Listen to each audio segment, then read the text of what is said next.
Alis na po ako. O sige, ingat ha. Mag-ingat ka sa pagtawid mo sa kalsada ha. Apo. Asan yung anak ko? Hello? Hello? Anak, nasan ka na? Namimiss na kita. Mama, nandito pa ako sa pintuan.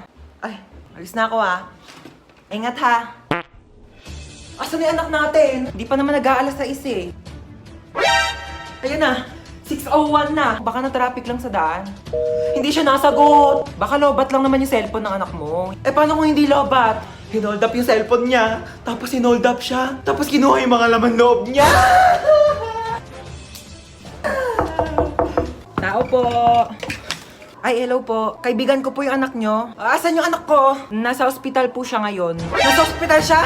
Bakit? Mamamatay na ba siya? Oh my God! Hindi pa naman po siya mamamatay. Nagpapatuli lang po. Ay, hindi pa pala tuli yung anak natin? 30 years old na yun, hindi pa pala siya nagpapatuli. Alis na po ako.